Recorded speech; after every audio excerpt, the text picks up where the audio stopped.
Hello and welcome everyone. आज के class में आप सभी का स्वागत है। देखिए, आज का क्लास होगा हमारा जो आईसीआर नेट एग्रीकल्चर स्टैटिस्टिक्स है उससे जो यूनिट 8 है। यूनिट 8 में हमें पूछा जाता है मैथमेटिक्स से रिलेटेड क्वेश्चन। अब मैथमेटिक्स से जुड़े बहुत सारा टॉपिक आप लोगों को दिया गया है। आज का जो टॉपिक रहेगा वो रहेगा आपका linear independence and linear dependence vector. बहुत ही ईजी टॉपिक है। इस टॉपिक से आप स्टार्ट कीजिए, धीरे धीरे हम लोग क्वेश्चन को सॉल्व करेंगे। आज के क्लास का मोटिव रहेगा कि आज के क्लास में मैं आप लोगों को नंबर ऑफ प्रॉपर्टीज़ बताऊंगा और इस प्रॉपर्टीज से जुड़े जितने भी क्वेश्चन रहेंगे वो हम लोग नेक्स्ट क्लास पे बनाएंगे, क्योंकि नहीं तो वीडियो बहुत लंबा हो जाएगा।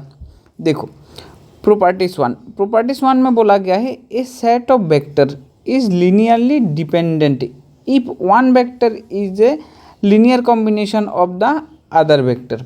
आपको एकदम ये पॉइंट याद करके रखना है। ये सारा चीज़ क्वेश्चन सॉल्व करते हुए आपको अप्लाई करना है। देखिए, आपको बोला है कि डिपेंडेंट कब होगा, अगर दूसरा वेक्टर का लीनियर कॉम्बिनेशन और एक वेक्टर को रिप्रेजेंट कर पाता है तो ये हमारे पास लीनियरली डिपेंडेंट हो जाएगा। तो इसका बेसिक डेफिनेशन कैसे आता है, इस तरह से कि हमारे पास b1 b2 b3 इस तरह से n वेक्टर हैं जो डेफिनेशन में हम लोग यूज़ करते हैं। देखो, हमारे पास n वेक्टर दिया गया है और आप लोग स्केलर सोच लोगे कि अल्फ़ा 1 अल्फ़ा 2 अल्फ़ा 3 इस तरह से मेरे पास अल्फ़ा n वेक्टर है। अब हमें करना है इनका लीनियर कॉम्बिनेशन। तो आप लोग क्या करोगे, आपके पास वेक्टर था b1 b2 इस तरह से b3 और bn। आप लोग कुछ करना नहीं है, ऐसा लिखना है कि अल्फ़ा 1 b1 पहले दोनों का मल्टीप्लाई प्लस, इसको लीनियर कॉम्बिनेशन और स्पैन भी बोला जाता है। तो अल्फ़ा 2 b2, जिनको कुछ नहीं आता है ना, कोई बात नहीं, धीरे धीरे देखिए सीख जाएंगे। और ये बिना इसको पढ़े ना मतलब डिफ़िकल्ट हो जाएगा कि अगर मैट्रिक्स से जुड़ा टर्म भी नहीं पढ़ रहे हैं तो नहीं चलेगा। तो यहाँ पे अल्फ़ा n bn, अगर ये ज़ीरो हो जाता है, जो आपने लीनियर कॉम्बिनेशन बनाया हुआ है ये आपका ज़ीरो हो रहा है, लेकिन आपके यहाँ पे हर एक अल्फ़ा की वैल्यू ज़ीरो नहीं है। देखिए, some scalar not all zeros, सब स्केलर जीरो नहीं है, कुछ स्केलर आपका जीरो बनेंगे। मतलब स्केलर कौन सा वाला पार्ट था, आपका अल्फ़ा जो था यही आपका स्केलर था। तो some scalar will become zero, आपको याद करना है। एक एग्जांपल अगर देखेंगे ना तो मैं बता देता हूँ। देखिए, यहाँ पे एक वेक्टर b1 आपने ये लिया है, दूसरा वेक्टर आपने b2 लिया है। तो आप इसको कंबाइन करके ना इसके द्वारा इसको बना सकते हैं। कैसे, आप डायरेक्ट भी सोच सकते हैं कि सर जो b2 है हमारा, अगर मैं b1 को 2 से मल्टीप्लाई कर दूँ, देखो b1 है हमारे पास 1,2, आपको मैंने बोला इसको 2 से मल्टीप्लाई कर दो, मतलब स्केलर मल्टीप्लिकेशन। तो 2 से मल्टीप्लाई करने पे क्या आ जाता है, 2 और ये आ जाएगा 4। तो आप देखोगे 2 और 4 हमारा क्या है, b2। तो आपने देखा v1 से आप v2 को बना सकते हो बाय यूजिंग स्केलर मल्टीप्लिकेशन। अगर ऐसा बना लेते हो तो हमारा लीनियर डिपेंडेंट में आ जाएगा कि दूसरा पहले पे डिपेंड कर रहा है। ठीक है, तो ये है प्रॉपर्टीज 1। प्रॉपर्टीज 2 में देखो, a set containing zero vector is always linear dependent. अगर आपके पास दो वेक्टर है और एक वेक्टर जीरो को कंटेन कर रहा है तो आपका लीनियरली डिपेंडेंट केस हो जाएगा कि b1 इसमें आपको 0 0 0 मिल रहा है, सोचो 0 0 0, और b2 आपने कुछ भी लिया है, सोच लो a1 a2 a3 कोई सा भी एलिमेंट लिया है। तब इन केस में आप देखोगे इसके अंदर जीरो कंटेन है। तो अगर जीरो कंटेन करता है कोई वेक्टर, वो लीनियरली आपका डिपेंडेंट हो जाएगा। ठीक है, बिकॉज 1 × 0 तो जीरो आएगा, जो नॉन ट्रिवियल सोल्यूशन होता है। ठीक है, देखो एक एग्जांपल जो मैंने दिया है कि v1 आप 0 0 0 ले लो, b2 आप 1 2 3 ले लो, तो ये लीनियरली डिपेंडेंट हो जाएगा क्योंकि ये जीरो को कंटेन करता है। ठीक है, थर्ड प्रॉपर्टी देखो, r⁴n होने का मतलब है n डायमेंशनल स्पेस। ठीक है, तो यहाँ पे देखो, any set more than 3n vector is linearly dependent. अगर आप सोचते हो कि सर मेरे पास r³ है, इसका मतलब है आपके पास 3 डायमेंशनल स्पेस है। ठीक है, 3 डायमेंशनल। तो अगर आप किसी भी जगह पे कितने वेक्टर ले लेते हो, जहाँ पे आप ले रहे हो कि ऐसा b1 और वहाँ पे b2 और b3 और b4 ले रहे हो। देखो, अगर आप ऐसा करते हो तो वहाँ पे क्या हो जाएगा कि मैक्सिमम 3 तक ही आपका इंडिपेंडेंट रह सकता है। आप अगर ज़बरदस्ती और एक बढ़ा रहे हो तो कैसे आ जाएगा, इन तीनों का या इनमें से किसी 2 का कम्बिनेशन करके ये चौथा बन जाएगा। तो अगर आपके n डायमेंशनल स्पेस पे n डायमेंशनल से ज़्यादा हो तो वो आपका लीनियरली डिपेंडेंट बन जाता है। अच्छे से याद करके रखो। देखो यहाँ पे लिखा है कि आप उससे ज़्यादा ले नहीं सकते। You can not have more than n linearly independent vector in n dimensional space. जैसे मैंने बोला है 3 पे आप 4 इंडिपेंडेंट वाला नहीं ले सकते हो। एग्जाम्पल देखो यहाँ पे है r⁴ मतलब 2 डायमेंशनल स्पेस, लेकिन आपने वेक्टर कितने लिए हुए हैं बेटा। देखो ये अगर आप v1 मान लेते हो, इसको v2 मान लेते हो, इसको v3, तो आपने 3 लिया हुआ है। तब आप देखोगे अगर आप इनके लीनियर कम्बिनेशन करते हो, कैसे करोगे linear combination, 1 × v1 plus 1 × v2। Actual में ये कैसे होता है कि α1 × v1 प्लस α2 × v2, देखना आपके पास v3 आ जाएगा। अब ये अल्फ़ा के वैल्यू मैंने यहाँ पे 1 ले लिया है और α2 के वैल्यू भी 1 ले लिया है। तो अगर स्केलर मल्टीप्लिकेशन पे क्या आ जाएगा, आप अगर मल्टीप्लाई करते हो तो यहाँ पे आ जाएगा 1 × यहाँ पे 1, 0 प्लस यहाँ पे लिखोगे 1 × 0, 1। तो आप देखोगे इसका कैलकुलेशन करते हुए कि एक तो आएगा 1, 0 और दूसरा आएगा आपके पास 0, 1। तो अगर इन दोनों को करते हो कि वेक्टर का कैलकुलेशन कैसे होता है, फर्स्ट एलिमेंट के साथ फर्स्ट एलिमेंट का, मतलब टपल वाइज। ये आप अगर लिखते हो ना, किसी वेक्टर का पहले एलिमेंट को टपल बोला जाता है, ठीक है, दूसरे को सेकंड टपल। ऐसे तो फर्स्ट के साथ फर्स्ट को जोड़ोगे तो 1 + 0 1 हो जाएगा और यहाँ पे 0 + 1 करोगे वो भी 1 हो जाएगा। तो आप देखना आपने एक लीनियर कम्बिनेशन बनाया और वही आपका 1, 1 आ रहा है जो आपके v3 है। तो आपने बना दिए है v1 और v2 को कंबाइन करके v3 को। तो क्योंकि आपका था 2 डायमेंशनल स्पेस, आपने लिया था 3, तो मैक्सिमम 2 ही इंडिपेंडेंट हो सकता है। 3 लेंगे तो ये पहले 2 जो वेक्टर रहेगा उन पे डिपेंड कर जाएगा, ठीक है। ऐसा क्वेश्चन हम लोग करेंगे। अभी सिर्फ प्रॉपर्टीज देख लो। यहाँ पे बोला गया है r⁴n as a set exactly n vectors is linearly independent if span is r⁴n। देखो ये बात ऐसा है कि अगर आपका n डायमेंशनल स्पेस है, r⁴n मतलब n डायमेंशनल स्पेस, अगर वहाँ पे आप मैक्सिमम 1, 2, 3 करके n वेक्टर को जगह दे सकते हो और वो इंडिपेंडेंट भी हो सकता है, ठीक है। एग्जैक्टली n से ज़्यादा भी नहीं, ठीक है। कम पे भी किया जा सकता है लेकिन ज़्यादा नहीं। अब देखो ये इसको बोला जाता है बेसिस। बेसिस क्या है, बेसिस मैं आपको बता देता हूँ कि बेसिस अगर आपको पता करना है तो आप इस तरह से याद करो। Basis is a set of vector that use to represent every vector in a vector space.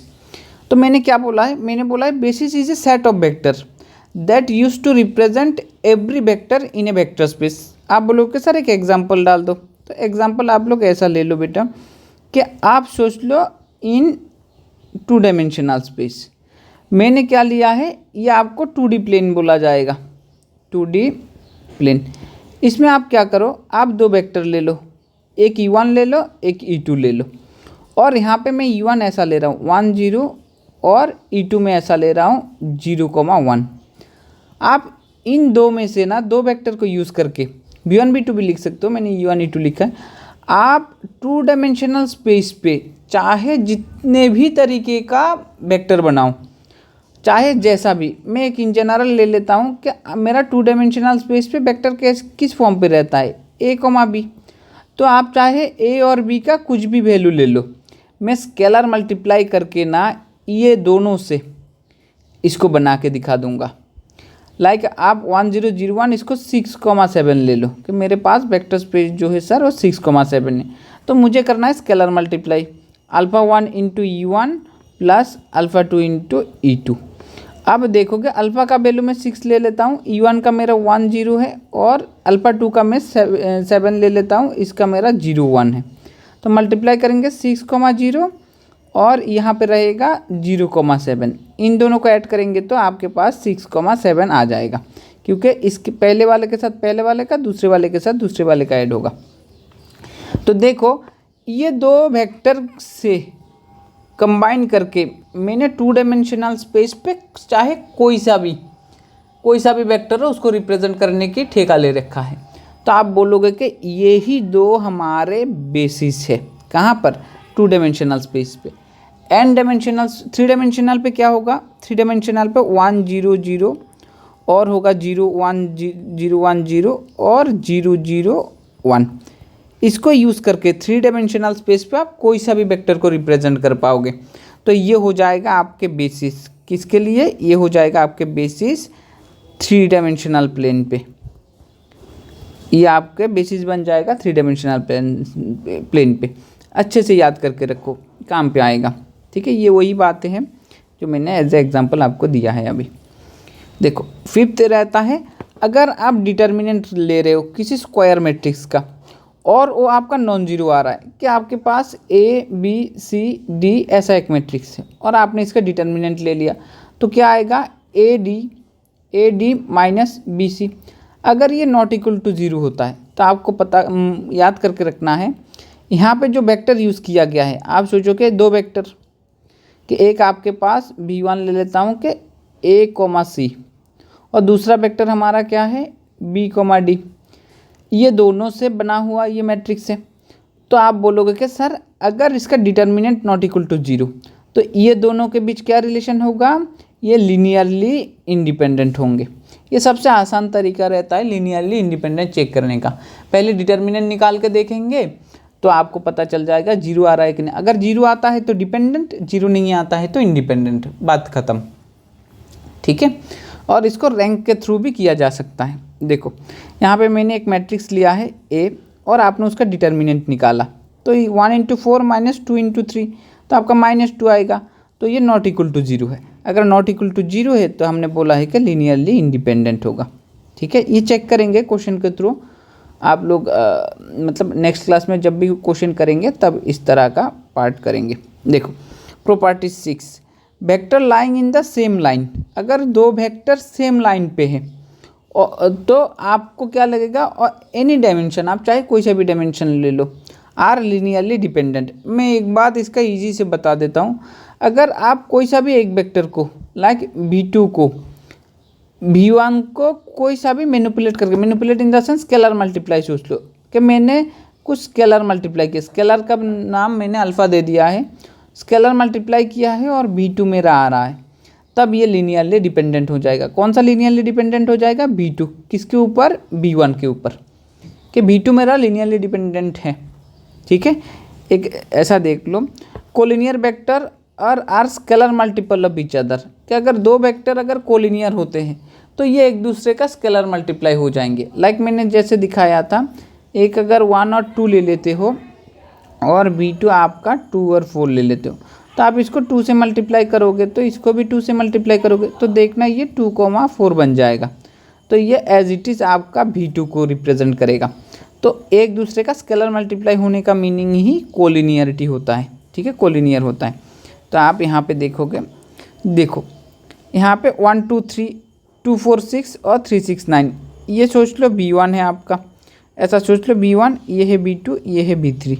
आप v1 को 2 से मल्टीप्लाई करो, v2 मिल जाएगा, अगेन v1 को 3 से मल्टीप्लाई करो, आपके पास v3 आ जाएगा। तो आपके पास देखना कि तीनों सेम लाइन पे है, कि एक दूसरे का स्केलर मल्टीपल है, इसलिए तीनों सेम लाइन पे। अगर ऐसा होता है तो ये लीनियरली डिपेंडेंट कहलाया जाएगा। ठीक है, देखो linearly independent vector from unique linear combination to represent any vector in the in span. मैं आप लोगों को बता देता हूँ कि इसमें भी कोई दिक्कत नहीं है, आप इसको कर पाओगे। देखो एग्जाम्पल से बढ़िया समझ पाओगे। मैंने जो बोला था कि आपको क्या करना है, एनी लीनियरली इंडिपेंडेंट वेक्टर, तो मैंने 2 वेक्टर ले लिया है, फॉर्म से यूनिक लीनियर कॉम्बिनेशन, एक यूनिक लीनियर कॉम्बिनेशन बनाएगा जो रिप्रेजेंट करेगा एनी वेक्टर इन दियर स्पेन। इन दियर स्पेन मतलब उनके लीनियर कॉम्बिनेशन पे आपको उस वेक्टर में कोई सा भी वेक्टर को रिप्रेजेंट करने की ताकत होगा। सिर्फ लैंग्वेज घुमाया जा रहा है, ये वाला मैंने प्रूफ भी कर दिया है। तो आप देखोगे B1 और B2 है और उसका लीनियर कॉम्बिनेशन मैं इस तरह से लूँगा कि मेरे पास एक नया वेक्टर सेम डायमेंशन पे क्या हो जाए, सेम डायमेंशन पे आपका आ जाए। तो यही बात मैंने बोला था कि ए बी अगर होगा, आपका स्केलर का वैल्यू ए ले लो पहले वाले का और स्केलर का वैल्यू बी ले लो, तो आप इसको लिखोगे तो a into 1,0 plus b into ये 0,1। मैंने सिर्फ v1 का वैल्यू यहाँ से उठाया है, b2 का वैल्यू यहाँ से उठाया है। देखो तो ये a 0 हो जाएगा और ये आपके प्लस 0 b हो जाएगा। तो अगर ऐड कर रहे स्केलर तो टपल वाइज होता है, तो 0 से ए के साथ 0 a बनेगा और 0 के साथ b आपका b बनेगा।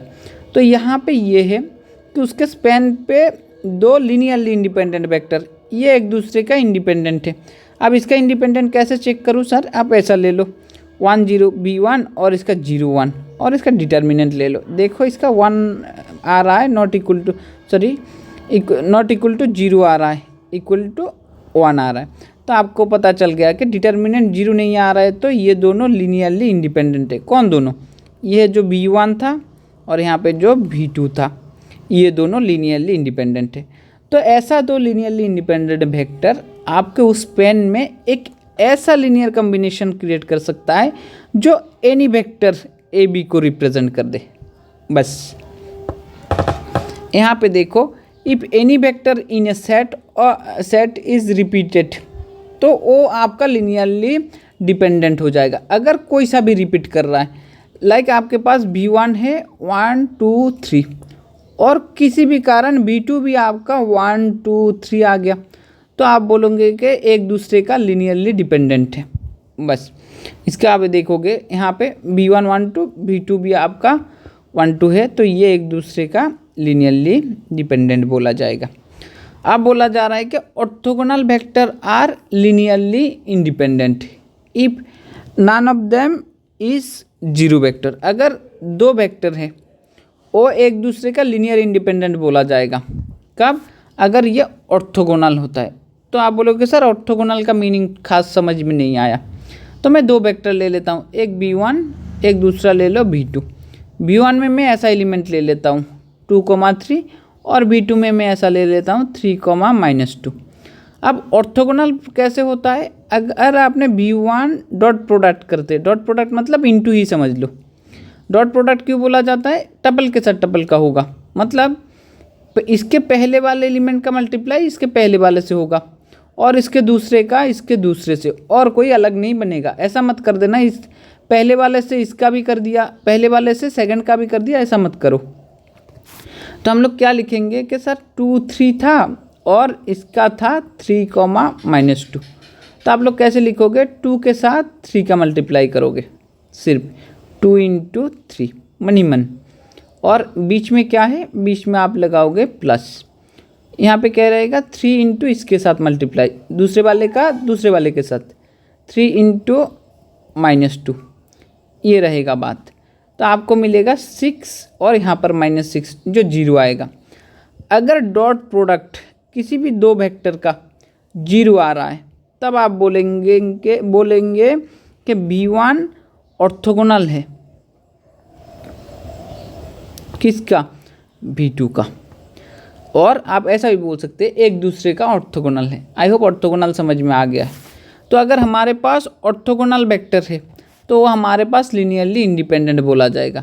कब तक? अगर इन दोनों में से 0 0 ले लेते तो ऑटोमेटिक 0 बन जाएगा ना, तो ऐसा नहीं करना है। और 0 लेने से भी आपको पता है दो वेक्टर में से एक वेक्टर अगर 0 को कंटेन कर रहा है तो वो भी हमारा क्या हो जाता है? वो भी हमारा लीनियरली डिपेंडेंट हो जाता है। तो इस तरह से यहाँ पे देखिए ऑर्थोगोनल होने का मतलब डॉट प्रोडक्ट है, और डॉट प्रोडक्ट का वैल्यू अगर 0 आता है तो एक दूसरे के इंडिपेंडेंट हो जाएंगे। ठीक है, चलो एग्जांपल दिया है this one into this one. तो आप अगर b1 × b2 करोगे तो आपके पास 1 0 और इंटू ऐसा सोच लो 0 1। तो पहले वाले के साथ करोगे 0 और इसका भी +0, तो अल्टीमेट क्या निकला? 0। तो इसका मतलब है ये दोनों ऑर्थोगोनल है। ठीक है, ये दोनों ऑर्थोगोनल है। देखो last properties, subset of linearly independent vector are also linearly independent. अगर आपने 3 वेक्टर ले, सोचो कि आपके पास V1 V2 V3 है और ये तीनों ही लीनियरली इंडिपेंडेंट है। क्या किया, एक मैट्रिक्स बनाया, चेक किया कि नॉट इक्वल टू 0 और वहाँ से आप बोल रहे हो कि सर ये जो है ये लीनियरली इंडिपेंडेंट है। तो आप इसका कोई सा भी सबसेट ले लो। कैसे सबसेट ले सकते हो, सर V1 V2 को ले लूँ, हाँ ये भी एक सबसेट हो जाएगा। तो आप बोलोगे सर V1 V3 को ले लूँ, तो ये भी आपका सबसेट हो जाएगा। आप बोलते हो कि सर V2 V3 को ले लूँ, तो ये भी आपका सबसेट बन जाएगा। इनमें से कोई सा भी सबसेट आप लोगे तो वो भी आपका लीनियरली इंडिपेंडेंट होगा। तो ये भी आपका लीनियरली इंडिपेंडेंट होगा। सबसेट मतलब उससे छोटा और उसके बराबर भी हो सकता है। तो यहाँ पे हम लोगों ने क्या लिया है कि हमारे पास एक वेक्टर था, सेट ऑफ वेक्टर्स, उसमें से एक सबसेट ले लिए है। वो सबसेट भी अगर वो बड़ा वाला वेक्टर आप लोगों का मतलब सेट ऑफ वेक्टर जो था वो इंडिपेंडेंट था, तो उसका सबसेट भी इंडिपेंडेंट होगा। यही बात आपको याद भी रखना। देखो V1 V2 V3 ये तीनों ही लीनियरली इंडिपेंडेंट है। तो आप बोलोगे सर कैसे इंडिपेंडेंट होगा, आप मैट्रिक्स बना लो 1 0 0 0 1 0 और 0 0 1 और डिटर्मिनेंट ले लो, देखोगे आपका 1 आ रहा है तो नॉट इक्वल टू 0। तो ये V1 है, ये V2 है, ये V3 है। तो आपको पता चल गया है कि तीनों का डिटर्मिनेंट 0 नहीं आ रहा है, तो ये लीनियरली इंडिपेंडेंट है। अब इनमें से कोई सा भी 2 को ले लो, चाहे V1 V2 को ले लो, V2 V3 को ले लो, इस तरह से S1 S2 S3 को ले लो, वो आपका लीनियरली इंडिपेंडेंट बनेगा।